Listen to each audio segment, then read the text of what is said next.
அவர் மன்னிப்பு கேட்டார். என்னை மன்னிச்சிடுங்க. ம், ம். முதல்ல இங்கே உங்களை வர வச்சதுக்கு திரும்பவும் என்னை மன்னிச்சிடுங்க.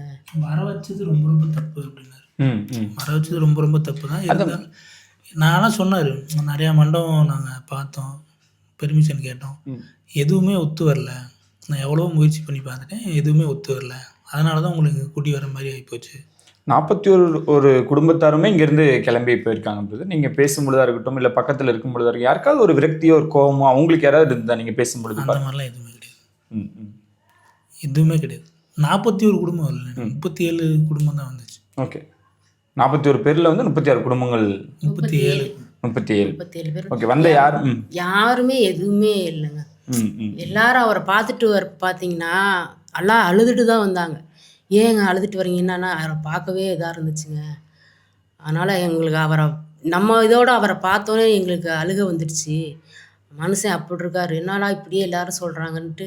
எப்படி இருப்பார் இந்த மாதிரி எல்லாம் சொல்கிறான்னு போய் பார்த்தா நாங்கள் போனதுக்கு அப்புறம் தான் தெரியும் அவங்களாம் எதனால் அப்படி வந்தாங்கன்ட்டு. நாங்களும் அதே மனநிலைமை தான் வெளியில் வந்தோம். இன்ன வரைக்கும் கூட எங்களுக்கு அந்த யோசனை போயிட்டே இருக்குது. எப்படி ஒரு மனுஷன் இப்படி ஆனார்? ரொம்ப ஒல்லியாயிட்டாருங்க தம்பி. ம், ம். ஆளே அடையாளமே தெரியல. புகைப்படம் கொடுப்பாங்கன்னு நீங்கள் எதிர்பார்த்தீங்களாம்மா? இந்த மாதிரி இல்லைங்க, நான் யாராவது எதிர்பார்க்க. நாங்கள் வீட்டிலேருந்து ஒன்று கொண்டுட்டு போனோம். ஆ. இந்த மாதிரி ஃபோட்டோ இருக்குங்கிறதா எங்களுக்கு அங்கே போய் தெரியாது. ம், ம். அங்கே போனதுக்கப்புறம் எல்லாருக்குமே ஃபேமிலி எல்லாம் வந்தவங்க எல்லாருக்கும் அந்த ஃபோட்டோ எல்லாத்துக்குமே கொடுத்தாங்க. ம், ம், ம். அங்கே போனப்போ தான் எங்களுக்கு தெரியும்.